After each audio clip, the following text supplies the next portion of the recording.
Good morning, everyone.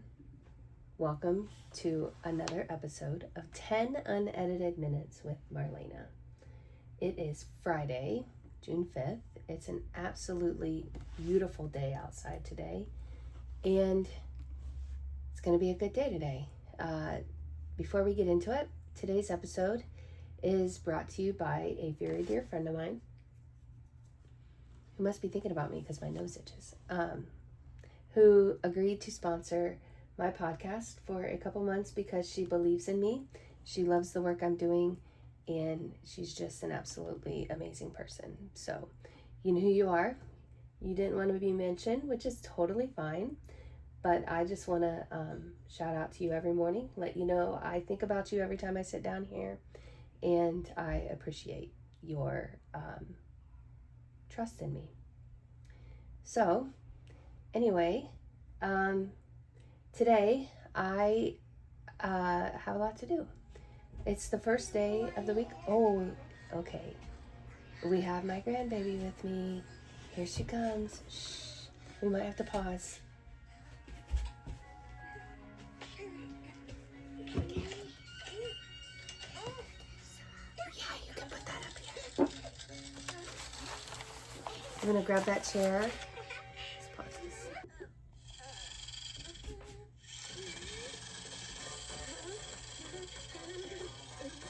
Okay, we are back. Sorry, I did have to pause there for a minute. And I was actually just getting into it where I was going to tell you that my granddaughter is here yet again.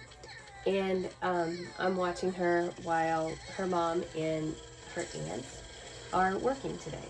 And I tried to sneak in here and get this done before she could realize that I was gone, but I didn't even get into 2 minutes and she found me. So now she's joining us. So if you hear Gabby's dollhouse in the background, that's her her current favorite thing to watch. And so that's going to keep her busy while I finish this up. And she says, "Tell him I said hi, Grammy." So my granddaughter says hi, everyone. I love this girl with every cell in my body. And I saw a comment the other day on TikTok that she said to tell him that she loves Gabby's dollhouse, right? Is that what you said? You love Gabby's dollhouse? Yeah. And you what?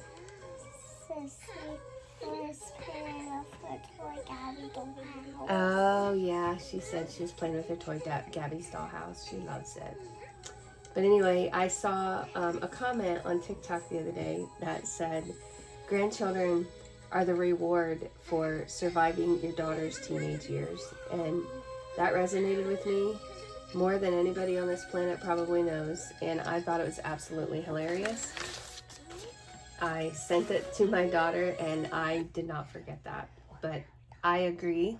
They are definitely a blessing. And if you're a grandparent, you know that. And if you're getting ready to be a first-time grandparent, welcome to the club. I would recommend it for everybody because it's just a beautiful thing.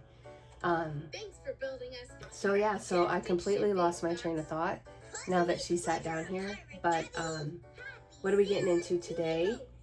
I don't know. It's actually the first day of the week that I've had a chance to sit down at my desk and kind of collect my thoughts. So I might apply for a job. I saw a help wanted ad that interested me for a part-time job at, I don't want to say yet, but I'm going to fill out an application and send that in. Say some prayers there. I'm going to work on some social media stuff for a client for Hook and Rise Creative. I'm going to watch my granddaughter here, and I'm going to finish up this podcast. So, I was going to talk about something I saw on the news. Oh, I know what it was. There's 2 things I saw on the news this morning that I wanted to talk about. First of all, they're already talking about a heat not a heat wave because it hasn't been hot that long, but warm weather that is in our area right now. And first of all, it is 71 degrees outside. It's 9:30 in the morning, which is a little warm for this early in the day, but I love this weather. I love warm weather. But I guess it's going to get in the high 80s, low 90s in our area and then east of us. So like in Pennsylvania and New York area. And they said that they are canceling schools because of this heat. Does anybody else find issue with canceling schools because of this heat? Now, I remember when I went to school many moons ago, there was a day or two where towards the end of the year it was super hot and the principal would do an early dismissal. But if I remember correctly, it was like mid 90s, high humidity, and we had no air conditioning in our school at all. But why are we canceling schools? Or why are we using distant learning for heat? It's warm. It's summer. Open the windows on the school bus, open the windows in the classroom, and power through it, people. You know, I probably sound like an old lady for even saying that, and maybe I'll get some kickback for it, but whatever. It is not that bad outside, you guys. It's not that bad. Whatever. So on a positive note, though, I saw in the news where a police officer is being hailed a hero for pulling a woman out of a burning car. This was, I think they said in, I don't want to say because I don't remember. I think it was in Kentucky, I think. She was driving along the interstate and somehow lost control of her vehicle and flipped her car. And the officer came upon it, and a car was on fire.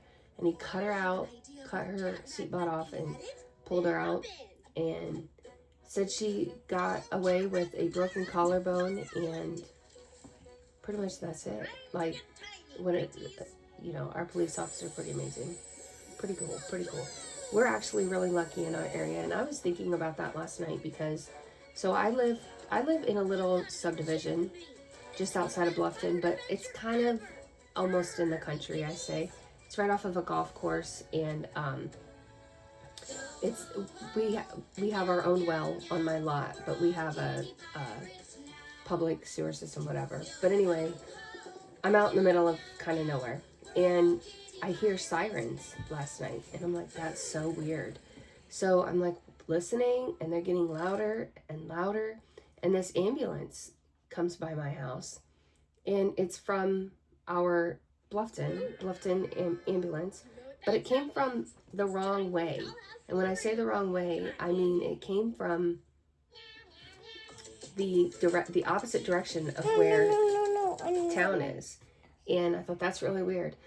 And then it turned down my road and screamed off.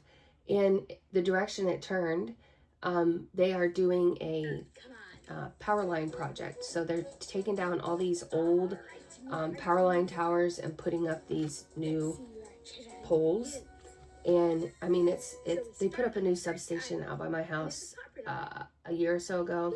So now they're running all these new power lines to it. But anyway, I thought maybe somebody got hurt on that project because that's the direction they headed.